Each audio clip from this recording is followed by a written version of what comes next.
yang benar, iman yang bukan iman rata-rata dan sembarangan adalah iman yang berani menyatakan siapa Tuhan itu dalam hidup kita. Amin. Dia gak peduli, mau dibunuh, mau dicaci, mau dimaki. Bagiku Yesus anak Daud, dia seorang Mesias yang menggenapi nubuatan kita para nabi. Saudara, dalam hidupmu apakah kau malu mengakui Yesus Tuhan? Ada orang-orang yang malu loh. Menyatakan Yesus itu mujizat, Yesus itu Mesias, Yesus itu juru selamat. Ada orang Kristen yang malu. Jangan kaget. Kalau masa pengangkatan kamu tertinggal, kamu bingung, mami papi kemana ya, kok gak ada. Tiba-tiba hilang. Dan saat itu masuklah masa aniaya besar. Engkau harus dipaksa untuk menyangkal Tuhan Yesus. Engkau akan kehilangan iman. Saudara, setan hari-hari ini tidak datang dalam hidup kita dengan hal-hal yang menakutkan. Hari-hari ini setan bekerja dengan cara-cara yang enak. Dia kasih kau handphone.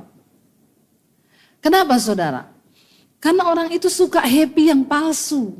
Enggak heran kenapa ada anak umur 12 tahun perempuan bunuh mamanya. Karena dilarang main HP. Dia tikam mamanya lagi tidur sampai mati. 12 tahun anak perempuan. Kemarin kejadiannya. Ngeri saudara. Ini cara kerja setan.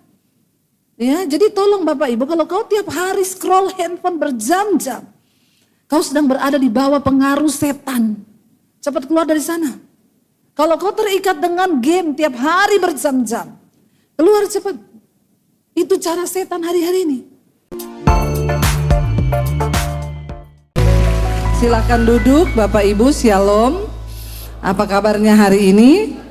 Luar biasa karena kita punya Tuhan yang luar biasa. Hari-hari ini Bapak Gembala Pak Michael sedang berbicara tentang iman. Dan saya percaya iman adalah topik atau tema yang harus dibahas di gereja. Kenapa? Karena Alkitab berkata, satu saat ketika Yesus datang kembali kedua kali, dia bertanya, adakah iman aku dapati?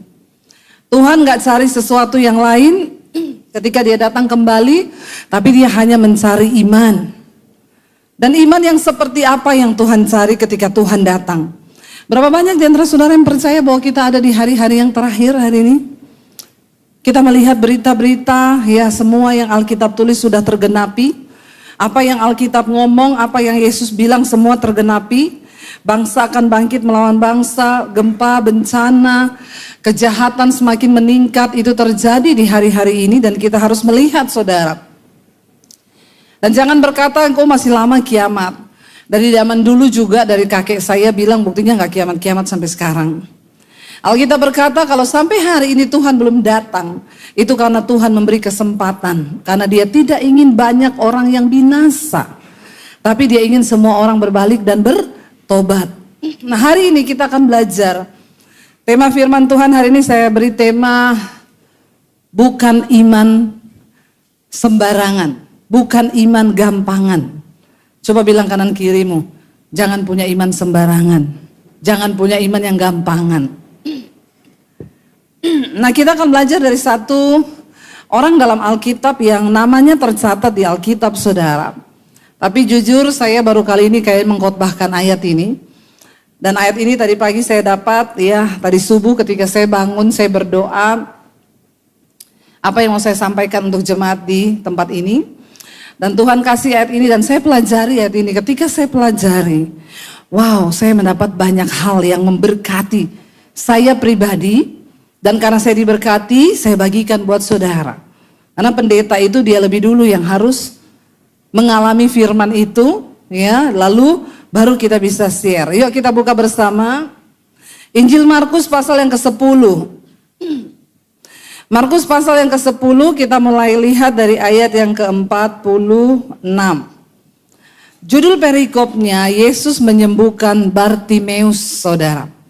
Kita akan belajar ada apa dengan Bartimeus ini dan bagaimana imannya sehingga dia bisa mengalami perjumpaan dengan Tuhan Yesus dan bahkan mengalami kesembuhan. Baca bersama ayat 46, 1, 2, 3. Lalu di Yeriko, Dan ketika Yesus keluar dari Yeriko bersama-sama dengan murid-muridnya, dan orang banyak yang berbondong-bondong, ada seorang pengemis yang buta bernama Bartimeus, anak Timeus, duduk di pinggir jalan. Ayat yang ke-47, 1, 2, 3. Ketika didengarnya bahwa itu adalah Yesus orang Nazaret, mulailah ia berseru. Apa seruannya? Yesus anak Daud, kasihanilah aku. Ayat 48. Banyak orang menegurnya supaya ia diam. Namun semakin keras ia berseru, anak Daud, kasihanilah aku. Ayat 49. Lalu Yesus berhenti dan berkata, panggillah dia. Kuatkan hatimu, berdirilah, ia memanggil engkau. 50. Lalu ia menanggalkan jubahnya, ia segera berdiri dan pergi mendapatkan Yesus. Tanya Yesus kepadanya, apa yang kau kehendaki supaya aku perbuat bagimu? Rabuni, supaya aku dapat melihat. Lalu kata Yesus kepadanya apa? Pergilah. Pada saat itu melihatlah ia, lalu Yesus berkata, siapa yang menyelamatkan dia? Imanmu. Bapak Ibu, Bartimeus ini saya mempelajari saudara. Apa arti kata dari Bartimeus? Ya, kata nama Bartimeus ini diambil dari dua bahasa. Bahasa Aram dan bahasa Yunani. Bar itu artinya putra dari bahasa Aram, dan Bartimeus itu artinya kehormatan, terhormat dari bahasa Yunani. Jadi Bartimeus arti katanya adalah putra terhormat. Tapi dalam hidupnya dia terhormat atau tidak? Ya. Dia terhormat atau tidak, Bapak Ibu? Karena dia buta dan menjadi seorang pengemis. Tapi puji Tuhan, setidaknya orang tuanya itu memberi nama dengan iman. Tolong orang tua, kalau kasih nama anak itu dengan iman, amin. Walaupun kau miskin, walaupun kau susah. Ada jemaat datang sama saya, Bu, doakan saya ini susah cari kerja, kenapa? Saya ditolak terus karena nama saya. Namamu siapa? Prihatin. Orang tua waktu melahirkan saya miskin, Bu. Nasibnya prihatin. Jadi saya dikasih nama Prihatin. Saudara, ya, nasibmu mungkin lagi tidak beruntung, tapi tolong jangan bawa-bawa anak, amin. Ya, jangan. Kasih nama anak Kloro, karena lagi kloro-loro. Coba tolong kasih nama dengan iman. Bartimeus dikasih nama orang tuanya, Bartimeus putra terhormat. Walaupun dia terlahir buta, lalu dia menjadi seorang pengemis, tapi arti nama itu iman dari orang tua. Ya, suami saya namanya Daniel Adi Purnomo. Daniel putra terang, Adi itu cahaya, Purnomo itu terang. Makanya jadi suaminya Debbie Basir. Amin. Ya kalau namanya putra gelap, saya tidak mau nikah sama dia. Ngapain saya nikah sama kau putra gelap, ya? Nama itu membawa iman di dalamnya. Dan ketika Yesus lewat, ini ceritanya keluar dari Yeriko. Waktu Yesus keluar dari Yeriko, ada Bartimeus pengemis yang duduk di pinggir jalan, keadaannya buta, sangat bertolak belakang dengan arti namanya, yaitu putra terhormat. Tapi dia pengemis buta yang masa depannya gak ada harapan. Udah buta, pengemis. Mau jadi apa? Ya. Dikatakan ketika didengarnya bahwa itu Yesus, lalu orang banyak nih lewat, suruh ribut. Karena dulu Yesus itu viral. Banyak mujizat dia buat, jadi orang berbondong-bondong ikut Yesus. Ya, karena belum ada kamera, nggak ada yang foto. Kalau sekarang mungkin orang berbondong-bondong mau foto sama Tuhan Yesus. Tapi mereka itu terhipnotis dengan Yesus, kagum dengan Yesus karena mujizat yang dia buat, orang ini berkarisma, dia orang yang diurapi oleh Allah.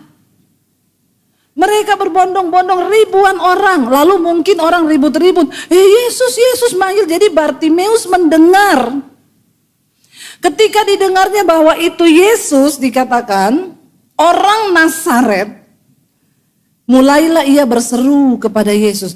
Dan seruan Bartimeus ini melambangkan, menggambarkan imannya kepada Tuhan Yesus.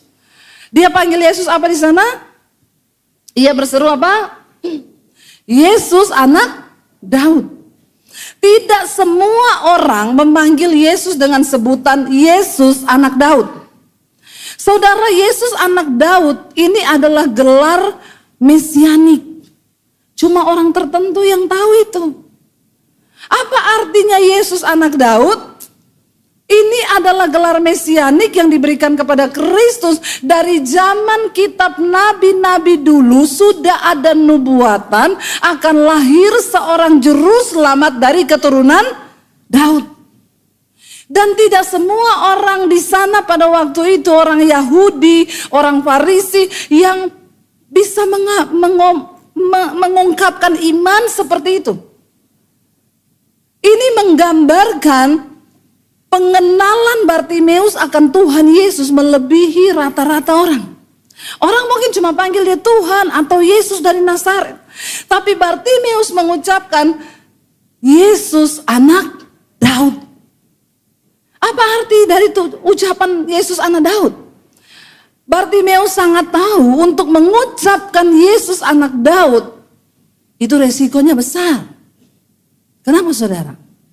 Karena orang Yahudi tidak menerima Yesus sebagai Mesias yang datang di dalam dunia. Mereka sangat mengagungkan Daud yang adalah Raja Yerusalem, Raja Israel yang diurapi oleh Tuhan. Tapi tidak dengan Yesus. Kenapa sampai hari ini orang nangis di tembok ratapan? Karena mereka berdoa meminta Mesias datang. Karena mereka tidak percaya bahwa Yesus adalah Mesias. Jadi bagi Bartimeus untuk mengucapkan Yesus anak Daud, resikonya terlalu berat. Berarti dia berada dalam pemahaman yang berbeda dengan orang kebanyakan. Karena di tengah-tengah Yahudi, Farisi pada waktu itu. Dan itu berarti taruhannya bisa nyawa loh saudara. Karena dia bisa dianggap melanggar hukum atau menghina agama Yudaisme. Kalau orang nggak tahu, orang selalu mengkaitkan Israel dengan Kristen. Di Israel Kristen itu sedikit sekali, cuma berapa 3-5%. Lebih banyak Muslim di sana.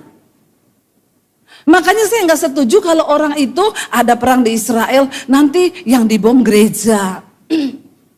Ini orang-orang sumbu pendek yang tidak tahu kebenaran. Saya kemarin ke Eropa saudara, lalu saya ketemu ada orang lah di sana TL. Dia bilang gini, Bu, dia bukan orang Kristen. Saya ini mau bicara sama Bu Debi loh. Semalam-malaman saya gumuli. Ada yang mau saya sampaikan sama ibu. Saya tanya, wih masalah apa ya kok sampai semalam digumuli ya? Iya loh, saya sampai bergumul, saya mau sampaikan nih ke ibu atau tidak. Kenapa?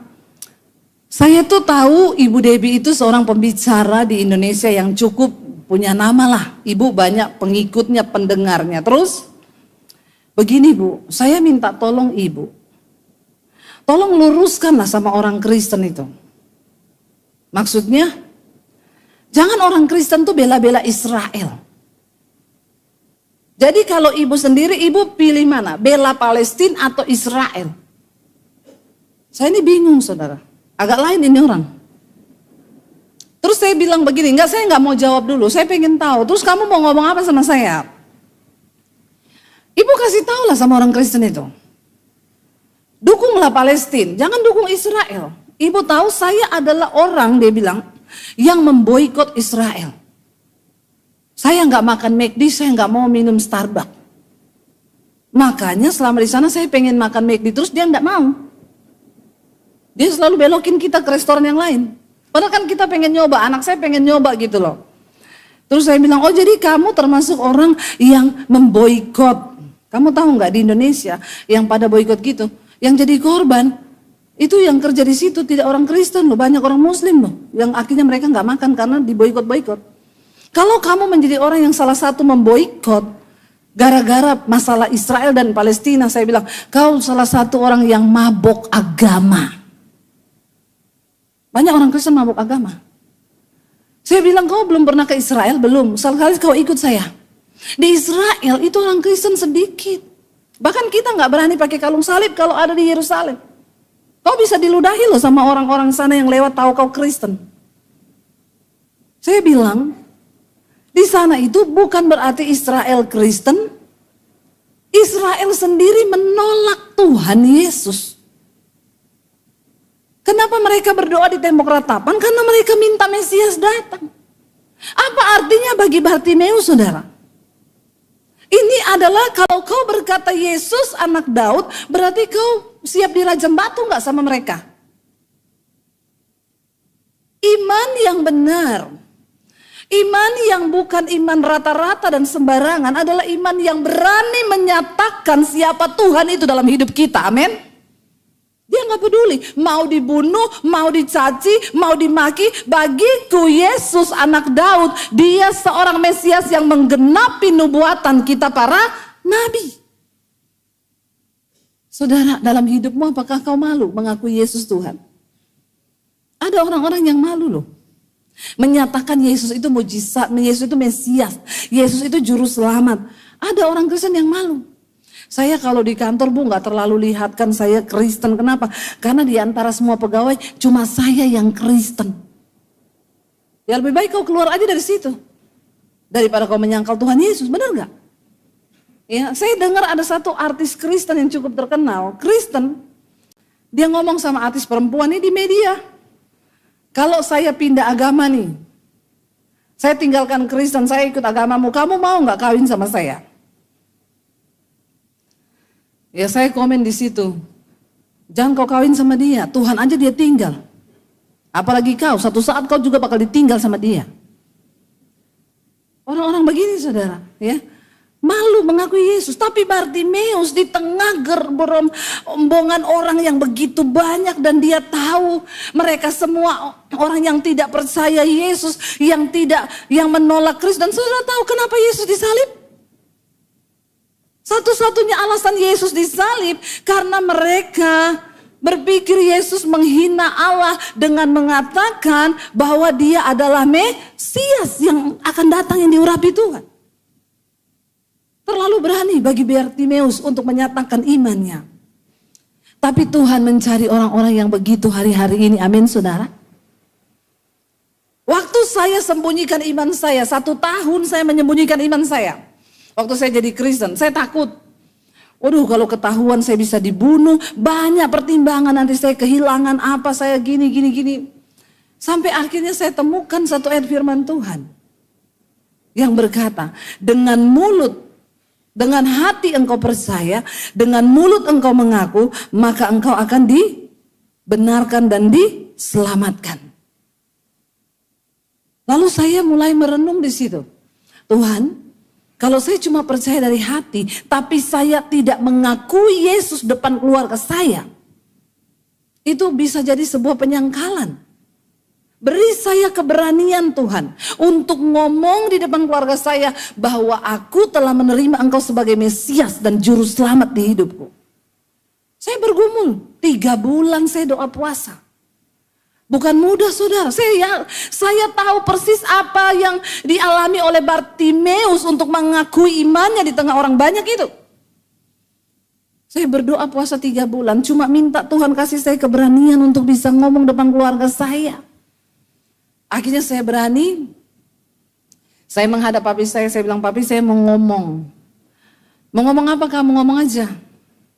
Gemeteran saudara dari ujung kaki sampai ujung kepala. Tapi saya pegang ayat itu, dengan hati engkau percaya, dengan mulut engkau mengaku bahwa Yesus Tuhan, engkau akan diselamatkan. Lalu saya bilang sama papi saya, Pap, saya mau minta izin mau ke gereja. Saya bukan Debbie yang dulu. Saya sudah terima Yesus sebagai Tuhan dan Juru Selamat saya. Dan saya tahu apa resikonya. Dan itu juga yang dilakukan Bartimeus, dia tahu apa resikonya. Makanya kalau kita lihat ayat berikutnya di sana dikatakan apa saudara? Ketika dia berseru memanggil-manggil Yesus anak Daud, kasihanilah aku. Ayat 48 berkata apa? Banyak orang menegur dia supaya dia diam. Orang-orang di sekelilingnya bilang, bang ini ngapain sih lu diam?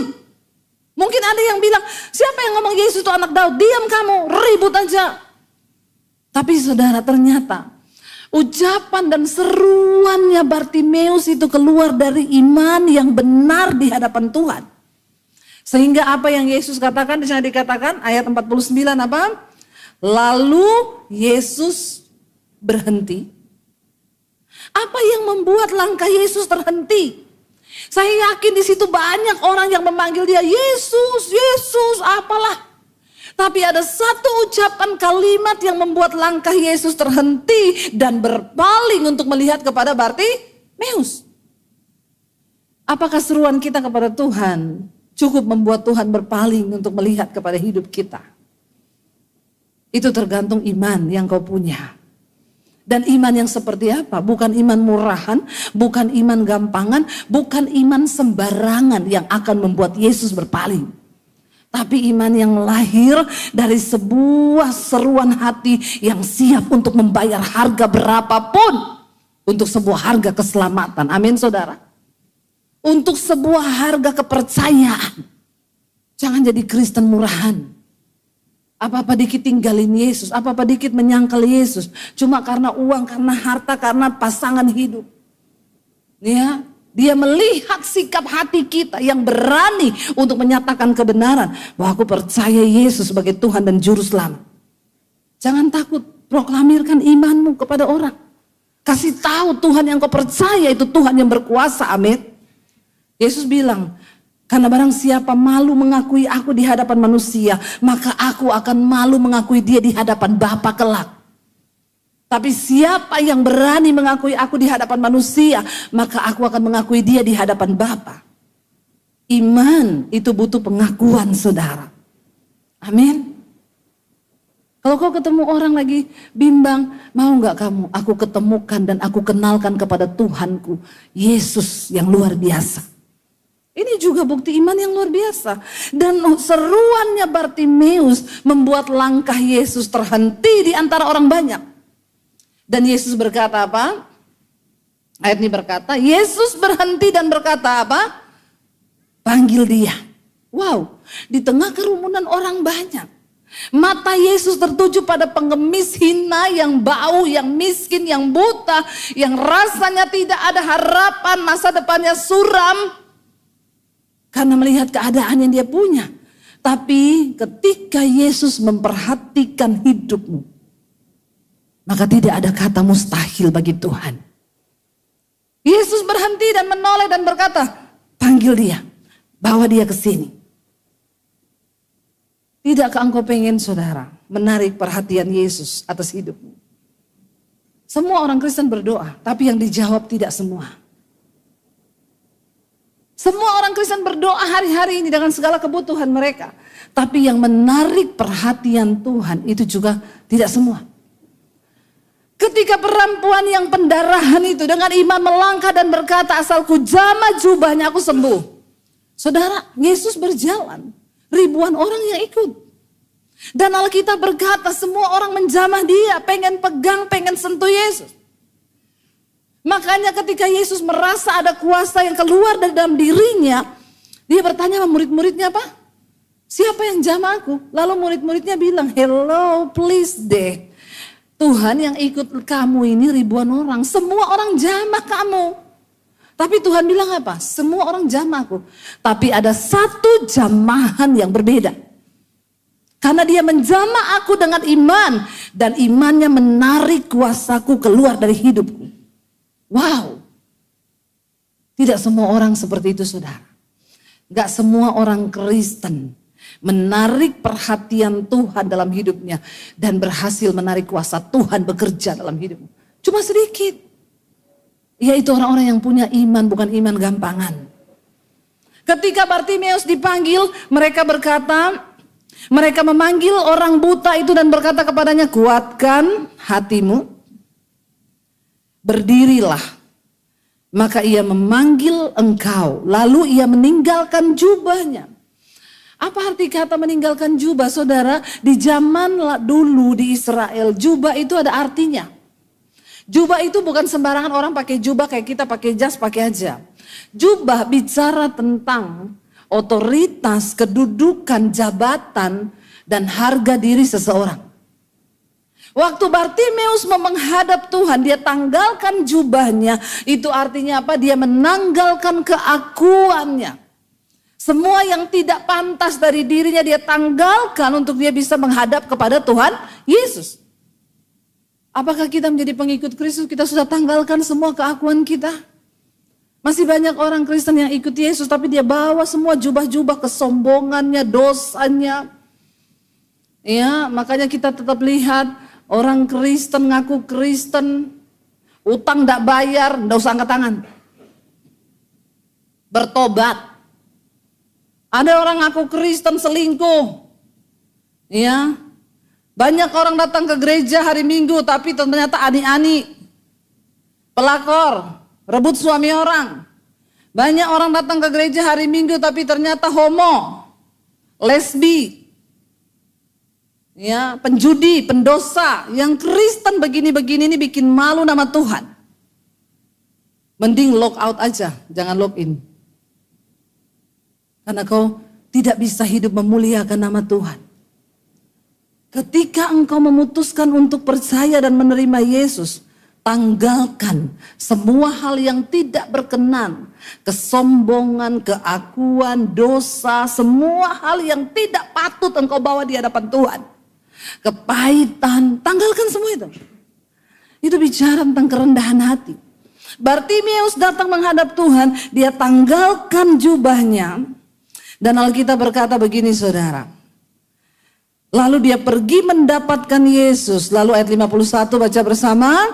Tanya Yesus kepadanya, pergilah. Yesus bertanya apa di sana ayat 51? Apa yang kau kehendaki supaya aku perbuat bagimu? Saudara, pengemis itu yang dia inginkan apa? Saudara, kalau ketemu pengemis, dia paling suka dikasih apa? Uang kan? Nggak ada pengemis minta perhatian, nggak ada ya. Yang minta perhatian tuh yang alay lebay itu. Ya. Ada ibu-ibu kepahitan sama suami, kenapa? Suami saya tuh nggak pernah perhatikan saya. Yang nggak usah butuh perhatian ibu-ibu, biarin aja lah.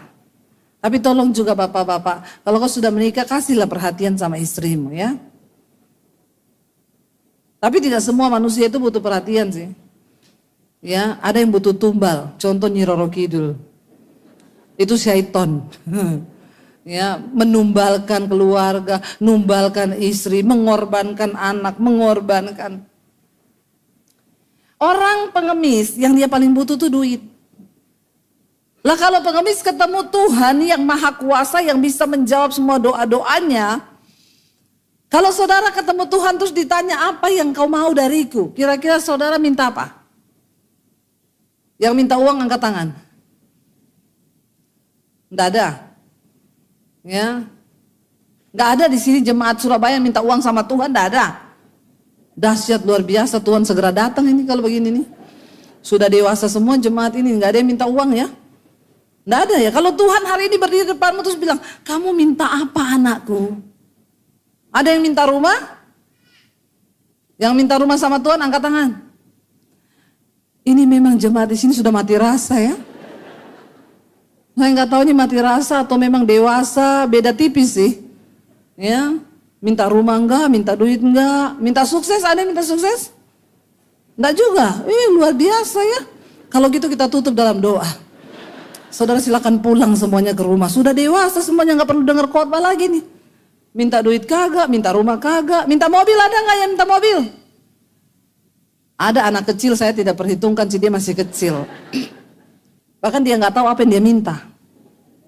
Ya, nggak ada juga orang jemaat sini minta mobil sama Tuhan, nggak ada. Telepon Pak Michael dulu ah.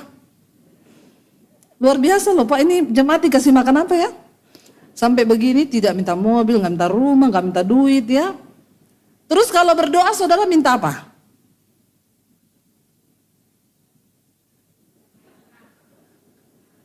Nggak pernah berdoa?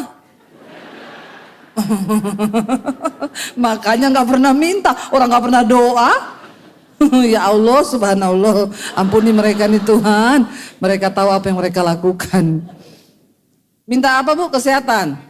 No, minta umur panjang. Oh, umur panjang ya. Ada loh bapak-bapak pergi ke dokter, dok saya pengen minta umur panjang. Dokternya tanya, bapak merokok? Enggak. Ngopi? Enggak. Dugem? Enggak. Terus ngapa bapak mau hidup lama? Mati aja Pak. Enggak ngopi, enggak dugem, enggak ini, minta umur panjang lagi. Ya, ibu berarti minta umur panjang. Emang mau umur panjang mau ngapain? Ibu menjadi penginjil, pelayanan ke daerah-daerah. Oh, urus suami. Luar biasa loh ya, minta umur panjang untuk bisa urus suami ya Bu ya. Berbahagialah yang menjadi suaminya. Saudara, apa yang kita minta? Kita harus tahu loh, apa yang kita minta. Dan untuk apa kita memintanya kita harus tahu. Jangan sampai kita punya iman sembarangan. Ya, Tuhan aku berdoa minta mobil Mercy Tuhan. Gajimu itu sebulan 10 juta. Mercy itu pajaknya setahun berapa? 30, ada yang 50 ya? Jangan nak. Jangan nanti kau kecekik sendiri. Ya itu gak cocok kau minta dalam doa. Ya kadang kita tuh gak ngerti yang kita minta itu kita gak ngerti. Ada orang minta sehat nih berdoa Tuhan aku pengen sehat. Tapi dia tiap hari semua dimakan. Ya semua dimakan gak perhatikan hidupnya. Kau salah berdoa. Apa yang terpenting dari semua yang penting itu yang harus kita minta. Bartimeus itu perlu uang. Karena dia pengemis, dia buta. Tapi waktu dia ketemu Tuhan Yesus, dia tahu kebutuhan dirinya yang paling hakiki. Tuhan tanya, apa yang kau minta dariku? Dia bilang, Rabuni, supaya aku dapat melihat. Apa itu Rabuni saudara? Rabuni itu adalah sebutan untuk guru atau mentor. Ini Bartimeus belum pernah ketemu Tuhan Yesus loh. Baru kali itu loh. Tapi waktu dia panggil Tuhan Yesus, panggilan seseorang itu menandakan hubungannya kan. Dia bilang, mentorku, guruku, aku pengen melihat. Kan gak mungkin saudara kita baru ketemu orang nih ya. Saudara ketemu orang di lift terus orangnya bilang, mentorku. Kira-kira saudara gimana? Ini orang siapa ya? Orang aku gak kenal kok bisa. Gila kali. Iya toh? Saudara pasti bingung kan kalau tiba-tiba orang panggil saudara mentorku. Untuk bisa menyebut mentor itu kan perlu sebuah hubungan kan. Kita tahu dia siapa, kita jadikan dia mentor kita. Saya kadang kalau ketemu orang di lift atau di mall, aduh Bu Dewi Basir, ibu itu mentor rohani saya loh. Saya masih agak enggak kaget. Saya pasti tanya gini, ibu kenapa ibu sebut saya mentor? Karena setiap hari saya ikuti khotbah-khotbah ibu. Dan lewat khotbah ibu, hidup saya berubah. Karakter saya berubah. Lalu dia cerita, saya ingat ya kesaksian ibu itu waktu dari Jakarta ke Solo naik motor. Saya juga ingat ya waktu ibu waktu itu didoakan pelepasan sama suami ibu karena kepahitan. Dia tahu cerita saya dari awal sampai akhir, dia tahu tentang saya. Kalau dia sebut saya mentor, itu saya, iya saya maklum karena dia tahu semua tentang saya. Tapi kalau saudara baru ketemu orang, saya ketemu misalnya di mana ya, di pasar atau di mana, mentorku saya tanya, kau tahu saya? Tidak, kau gila. Ya. Bartimeus memanggil Yesus, mentorku, guruku, aku perlu melihat. Aku ingin melihat mataku. Kita yang paling perlu kita minta sama Tuhan itu saudara.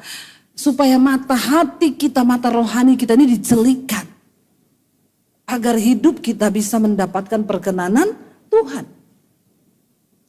Lalu ketika dia meminta seperti itu, Yesus berkata di sana, saudara. Pada saat itu Alkitab berkata, pada saat itu juga apa? Lalu kata Yesus kepadanya ayat 52, pergilah, imanmu telah menyelamatkan engkau. Yesus bahkan tidak berdoa loh. Yesus nggak bilang maju, tutup mata, minyak urapan mana? Tidak ada. Ketika dia bilang aku pengen sembuh guruku, Yesus berkata, pergilah, imanmu telah menyelamatkan engkau. Bukan cuma sembuh, tapi dia dapat bonus yang paling hakiki, yaitu keselamatan. Apa yang kita butuhkan di dunia ini, saudara, yang lebih penting daripada keselamatan? Jangan cuma minta uang terus sama Tuhan. Minta supaya mata rohanimu dicelikan, agar engkau bisa melihat kehendak Tuhan dalam hidupmu. Karena kita ada di akhir zaman. Saudara, Alkitab berkata, orang yang hidup dalam kekudusan akan mengalami rapture, pengangkatan sebelum Tuhan datang. Yang tertinggal nanti akan mengalami masa antikris, penyiksaan 3,5 tahun. Di masa penyiksaan berat 3,5 tahun itu tidak ada lagi kasih karunia keselamatan. Kecuali engkau bayar dengan nyawa dan darahmu sendiri. Lehermu dipenggal karena engkau percaya Yesus. Selama masih ada waktu hari ini, ayo kita sungguh-sungguh ikut Tuhan. Kita lihat berita-berita hari-hari ini, saudara. Antikris sudah di depan mata. Antikris itu bukan setan yang menakutkan, yang dalam bentuk pocongan, kuntilanak. Tidak. Antikris itu sistem keuangan dunia. Dia akan memaksa semua orang memakai tanda. Tanpa tanda itu kau tidak bisa jual, nggak bisa beli, kata firman Tuhan. Hanya mereka yang dipasang chip itu. Dan itu engkau harus menyangkal Tuhan Yesus. Di masa penyiksaan besar nanti, Alkitab bilang, harta tidak berguna. Amin. Uang tidak bisa menolong. Yang kita butuh adalah keselamatan. Makanya buka matamu sekarang, buka. Bilang sama Tuhan, Tuhan aku ingin melihat mata rohaniku supaya aku tahu mana kehendak Tuhan. Dan aku bisa melakukannya. Masih ada waktu, saudara. Ayo kita berbenah diri. Ayo tanggalkan jubahmu. Iman yang seperti apa yang Bartimeus punya. Dia tanggalkan jubahnya, segala kekotorannya untuk datang menghadap kepada Tuhan Yesus. Tinggalkan dosa-dosamu supaya engkau berkenan kepada Tuhan. Lalu Yesus berkata, pergilah, imanmu menyelamatkan engkau. Pada saat itu juga melihatlah matanya Bartimeus. Tapi apakah Bartimeus pergi menjauhi Yesus atau pulang ke rumahnya? No. Alkitab berkata, setelah dia mendapat anugerah mujizat kesembuhan, lalu ia mengikut siapa? Yesus dalam perjalanannya. Hanya orang-orang yang pernah merasa diselamatkan Tuhan, mereka yang akan setia untuk mengikuti Tuhan Yesus. Kenapa saya sampai hari ini pantang mundur Tuhan?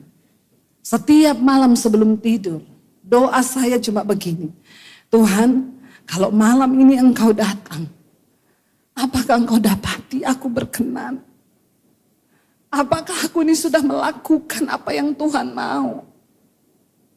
Tolong aku Tuhan, supaya engkau dapati aku berkenan. Saya tidak mau tertinggal. Saya mau untuk hidup berkenan di hadapan Tuhan. Cuma itu yang saya minta sama Tuhan setiap malam. Saya ingatin sama anak-anak saya. Persiapkan hidupmu, persiapkan iman. Kalau malam ini pengangkatan itu datang, jangan kamu seperti orang yang tidak sadar. Seperti orang yang tidur. Jangan kamu seperti orang yang buta mata rohaninya. Jangan kaget. Kalau masa pengangkatan kamu tertinggal, kamu bingung. Mami papi kemana ya, kok gak ada. Tiba-tiba hilang. Dan saat itu masuklah masa aniaya besar.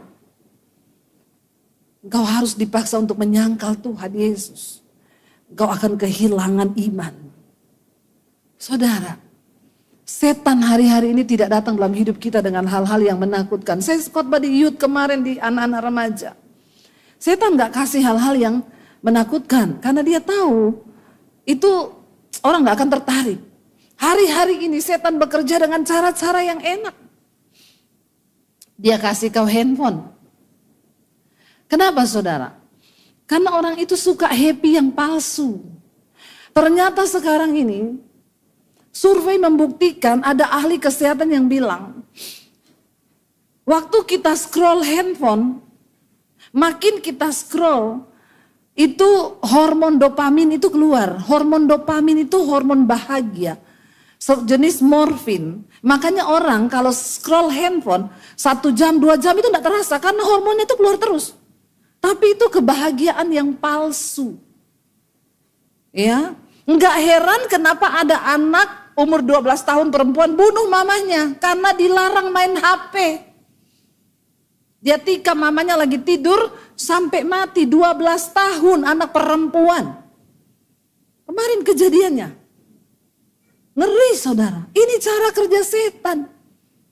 Ya, jadi tolong Bapak Ibu, kalau kau tiap hari scroll handphone berjam-jam, kau sedang berada di bawah pengaruh setan. Cepat keluar dari sana. Kalau kau terikat dengan game tiap hari berjam-jam, keluar cepat. Itu cara setan hari-hari ini. Orang bisa bunuh orang kalau nggak bawa handphone sekarang. Lalu saya pikir-pikir ya nanti yang akan jadi chip itu ya kartu handphone itu yang akan dipasang di dahimu. Karena sudah ada di situ mobile banking, sudah ada di situ data pribadimu. Ya, tinggal tunggu dari kelurahan aja dipanggil pasang chip. Sebelum waktu itu tiba, semua sudah dinubuatkan di Alkitab, semua sudah. Jangan pikir antikris itu gereja setan yang pakai jubah hitam, no. Ya, dia terlihat normal sistem keuangan dunia.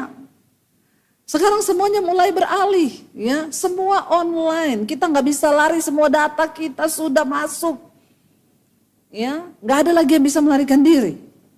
Sebelum semuanya terlambat, masih ada waktu. Ikut Tuhan sungguh-sungguh saudara. Amin. Bertobat.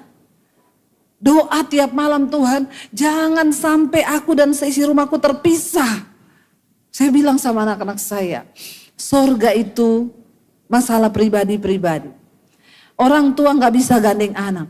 Anak gak bisa gandeng orang tua ke surga. Suami gak bisa gandeng istri, istri gak bisa gandeng suami. Karena keselamatan itu adalah pribadi-pribadi kita dengan Tuhan. Siapa yang malam ini datang dengan masalah? Angkat tangan. Yang ada masalah angkat tangan. Yang tidak angkat tangan pulang saja. Siapa yang ada masalah angkat tangan? Ya, semua ada masalah ya. Kalau ada masalah itu puji Tuhan, berarti masih hidup. Amin. Bilang kanan kirimu, ada masalah, puji Tuhan, berarti kau masih hidup. Karena kalau sudah tidak ada masalah berarti sudah mati ya. Selama kita hidup pasti ada. Yang penting jangan cari apalagi masalah buat lo. Ya, jangan saudara ya. Iya, kita percaya bahwa di hidup ini kita akan mengalami yang namanya masalah demi masalah demi masalah. Satu selesai, nggak usah diiringi, nanti saya nangis loh. Duduk saja dengar firman Tuhan. Saudara, ya kadang-kadang masalah itu datang belum selesai, sudah datang lagi lain. Dan kita nggak pernah undang masalah kan? Saudara pernah nggak undang masalah datang? Enggak kan? Bahkan kalau lagi ada masalah, dulu saya kalau ada masalah, saudara saya mikir gitu ya. Kadang sampai malam tuh nggak bisa tidur. Suami saya itu suka ngomong begini, "Say, nggak usah kau pikir itu masalah." Ya, dia bilang, ya taruh aja masalahmu itu. Kalau orang Jawa bilang, ya selehno masalahmu itu seleh ke pikiranmu ki seleh ke. Letakkan pikiranmu. Saya suka bilang begini, ya saya juga mau meletakkan pikiran saya ini. Kalau bisa disimpan di lemari, disimpan di lemari deh, iya enggak? Ya. Katanya ndak usah dibawa pikiran. Kita nggak mau bawa pikiran, tapi kita nggak bawa pun dia ikut, ya enggak? Ya. Nah di sini kita perlu, saudara, saya tidak tahu hari ini apa yang sedang saudara alami. Mungkin ada yang sedang sakit, ada yang sedang mengalami masalah keuangan, ada yang sedang mengalami masalah keluarga. Ya, tapi porsi kita itu dalam setiap masalah itu kan pasti beda-beda toh. Dan saya percaya Tuhan itu ya memang suka membentuk kita. Kalau kita sudah lulus dalam masalah keuangan, belum lulus dalam masalah kepahitan, mengampuni, nanti dikasih ujiannya. Karena hidup ini adalah ujian, saudara. Ya, makanya hidup ini banyak masalah, karena memang hidup ini ujian. Kalau banyak cucian itu laundry. Ya toh? Jadi karena memang ujian ya banyak soalnya, banyak masalahnya. Di sekolah kita belajar ujian, semua mata pelajaran harus ada ujian, dapat nilai. Kalau hari ini kita lulus mengampuni, ya puji Tuhan kita sudah lulus, berarti kita disakiti orang nggak sakit lagi. Kalau kita belum lulus dalam hal keuangan, kita akan diizinkan mengalami masalah keuangan. Kalau kita sudah lulus masalah keuangan, tapi belum lulus nih dalam hal mengucap syukur, nanti diizinkan lagi. Nanti kalau belum lulus dalam hal sakit penyakit, diizinkan lagi sama Tuhan. Makanya semakin banyak masalahmu, harusnya kita nih semakin bersyukur. Berarti nih ujiannya mulai kita bisa kerjakan nih, dan saya harus lulus dengan nilai yang terbaik. Karena kalau nilainya belum baik, ngulang lagi kita. Ya, kalau sekolah sekarang itu sudah nggak ngulang sih, mau baik atau tidak, pokoknya tetap tamat. Tapi nggak lulus, cuma tamat aja. Ya, nah kita kan nggak mau saudara kita ini tamat tapi nilainya jelek. Tuhan itu mau kita ini punya nilai yang baik dalam kehidupan, amin. Supaya nanti kita ini punya banyak pengalaman pribadi dengan Tuhan. Satu saat ada orang datang, Bu, saya itu kepahitan sama mertua saya itu jahat. Berarti saya bilang, ibu belum lulus dalam hal mengampuni dan mengasihi. Loh, maksudnya ibu, ya terus ampuni, terus kasihi mertuamu. Tapi sudah berkali-kali loh, Bu. Ya berarti belum lulus. Lah saya tahunya lulus bagaimana? Kau itu tahunya lulus kalau kau disakiti mertuamu, tapi kau sudah tidak sakit hati, itu kau udah lulus. Amin. Ya, yang tepuk tangan ini berarti mertua-mertuanya galak ini ya. Berarti banyak ini ya. Mertua adalah maut. Bukan ipar adalah maut ya. Ada film toh. Jadi ya kalau kamu masih merasa tersakiti, berarti kamu belum lulus. Lalu lulusnya kapan, Bu? Waktu kamu dijahatin, tapi kamu sudah tidak merasa sakit hati. Malah kamu dijahatin mertuamu, kamu kirim dia sate babi. Ya, ada jemaat yang bilang, oh iya Bu, saya mau begitu, tapi satenya tak kasih sianida. Itu kau pembunuh namanya ya. Jadi saudara, itu baru kau lulus benar. Ya, waktu kau dijahatin sama mertuamu, menantumu, iparmu, lalu mampir di toko duren, anterin dia duren. Yesus berkata, jangan kalah dengan kejahatan, tapi kalahkan kejahatan dengan kebaikan. Berkatilah, jangan mengutuk. Ya, kalau ada orang berbuat jahat sama kamu, doakan dan mintalah berkat bagi orang itu. Itu baru kamu lulus. Dan Tuhan bilang, siapa yang mau menjahati kamu terus kalau kamu terus balas dengan baik? Lama-lama dia juga bosan. Karena yang ada di balik manusia itu, yang mencobai kita itu sebenarnya setan. Ya, bukan orang itu, saudara. Nah, masalah demi masalah Tuhan izinkan terjadi itu supaya iman kita ini terlatih. Ya, tapi banyak orang nggak mau, saudara, yang mengalami yang namanya masalah. Banyak orang mau lari, banyak cari jalan pintas. Hidup ini disyukuri saja, dijalani saja. Karena hidup ini adalah sebuah perjalanan, ya. Kalau kau lari berarti hidup adalah pelarian. Capek lari-lari, saudara. Jalani, syukuri, apapun yang terjadi kita belajar bersyukur sama Tuhan. Kalau sudah lulus semuanya, itu pasti indah, saudara. Nah, Yesus itu dalam pelayanannya ketemu orang-orang masalah terus. Satu kali ada satu kisah, ya, di Lukas 18, Yesus ya berjalan dan dia mengusir roh jahat, ya, di seberang Galilea. Ketika dia ketemu seorang yang kerasukan roh jahat, ya, dan orang itu sudah nggak pakai baju, ya. Jadi orang itu kalau kerasukan roh jahat sampai telanjang, saudara, sudah nggak tahu, ya. Nah, itu sudah, karena yang menempati dirinya itu sudah bukan dia lagi, tapi setan yang mengambil alih. Ya, jangan berpikir kerasukan itu orang yang sudah telanjang di jalan tuh kerasukan. Banyak orang Kristen tuh hari Minggu masih duduk di gereja tapi ternyata sudah kerasukan juga. Lihat kanan kirimu, ada nggak? Ya, kalau kau tidak mampu mengampuni, kau sudah dirasuk setan loh itu. Karena bukan Tuhan lagi yang mengambil alih hidupmu, tapi setan. Pokoknya orang dirasuk setan itu tandanya apa? Dia melakukan bukan kehendak Tuhan, tapi kehendak setan. Jadi kita nggak usah muluk-muluk, setan itu kayak apa ya? Oh, setan itu ya kerasukan itu gini, dia manifest. Enggak. Kau nggak mengampuni itu kau sudah kerasukan. Tapi masih level tahap awal. Ya, kalau kau terus-teruskan, ya bisa begitu nanti. Lukas 8 ayat 26, Yesus mengusir roh jahat dari orang Gerasa. Lalu mendaratlah Yesus dan murid-muridnya di tanah orang Gerasa yang terletak di seberang Galilea. Setelah Yesus naik ke darat, datanglah seorang laki-laki dari kota itu menemui dia. Orang itu apa?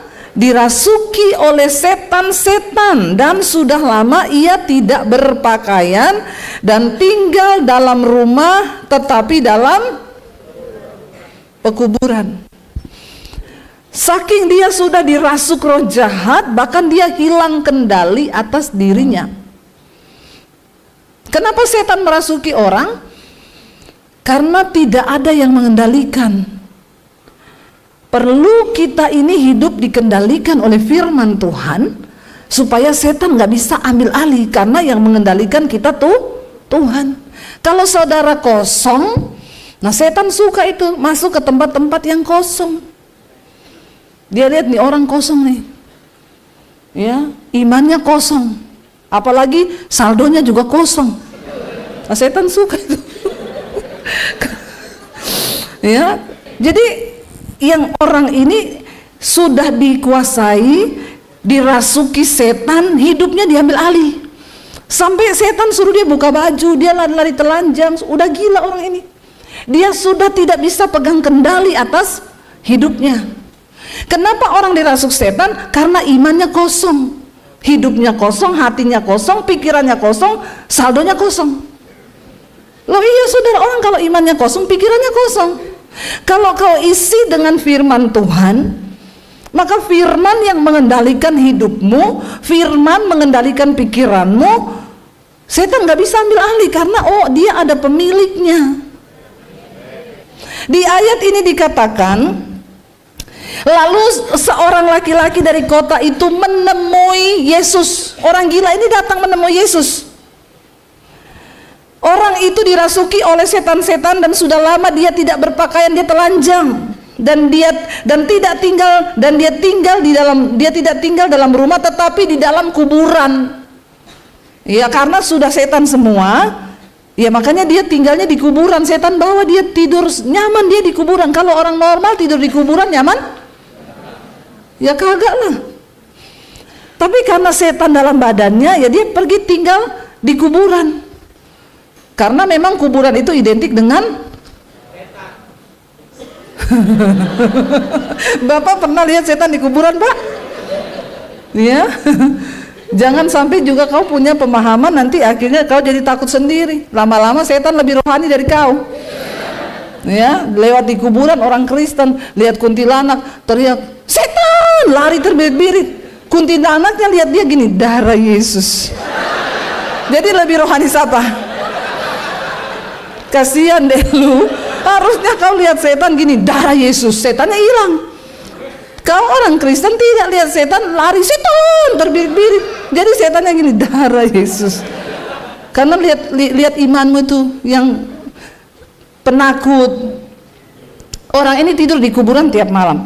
Ketika ia melihat Yesus, perhatikan orang gila yang dirasuki banyak setan, ia berteriak lalu tersungkur di hadapannya dan berkata dengan suara keras, "Apa urusanmu dengan aku, hai Yesus anak Allah yang maha tinggi?" Setan tahu bahwa Tuhan Yesus itu berkuasa, anak Allah yang maha. Jadi Alkitab ini luar biasa. Di Alkitab setan juga mengaku bahwa Yesus itu anak Allah. Dia bilang, "Ya, apa urusanmu dengan aku, hai Yesus anak Allah yang maha tinggi? Aku memohon kepadamu supaya engkau jangan menyiksa aku." Kata-kata ini tidak keluar dari seorang manusia, tapi dari roh jahat yang ada dalam dirinya. Dia bilang, "Jangan menyiksa aku."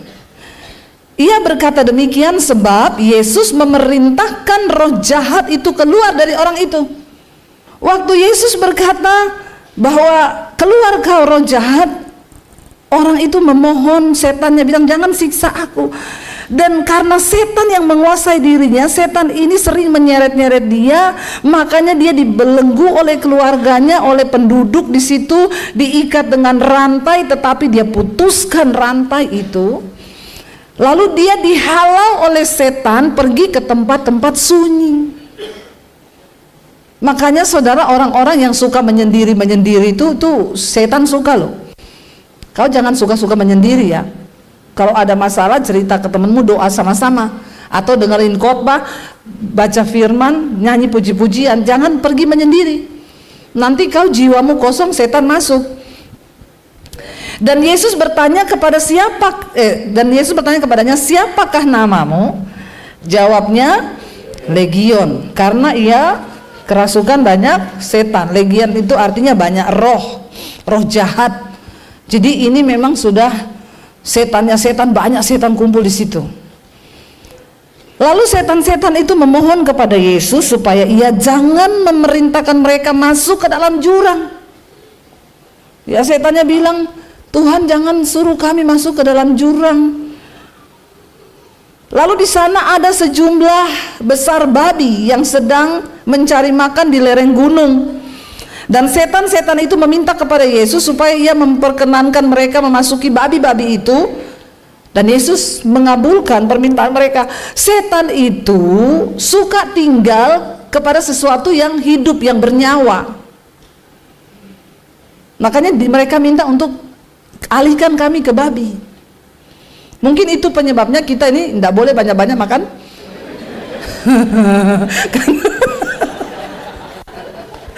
Karena kadang orang kalau sudah makan babi kesetanan juga. Lupa diri makan babi terus, akhirnya kolesterol naik. Nah, ini bahaya saudara ya. Jadi perhatikan, memang setan lebih suka tinggal pada sesuatu yang hidup, yang bernyawa, supaya bisa mengendalikan. Karena setan itu suka mengambil alih saudara. Dan akhirnya Yesus mengabulkan mereka masuk ke babi itu. Lalu keluarlah setan-setan itu dari orang itu dan memasuki babi-babi itu. Kawanan babi itu terjun dari tepi jurang ke dalam danau lalu mati lemas. Tapi tetap juga terjun ke jurang. Setan yang mengendalikan. Tadinya kan babi-babi itu waktu belum kerasukan setan, mereka kan tidak terjun ke jurang toh. Mereka lagi cari makan. Perhatikan, ketika setan menguasai seseorang atau makhluk hidup, dia akan mengendalikan orang itu. Kenapa orang bisa bunuh diri saudara? Itu bukan dari dia, itu dia dirasuk setan. Dan orang yang bunuh diri itu biasanya karena ada masalah. Waktu dia hadapi masalah, dirinya kosong, menyendiri, putus asa, kosong. Setan masuk. Ketika setan masuk, setan yang mengambil alih hidupnya, lompat dia dari apartemen. Kadang orang bunuh orang, dia tidak sadar, setelah mati baru dia bilang, aku tadi tidak sadar bunuh suamiku, waktu sudah mati baru sadar. Karena memang dia diambil alih, dirasuk, dikendalikan. Makanya jangan biarkan dirimu itu kosong, isi dengan firman Tuhan.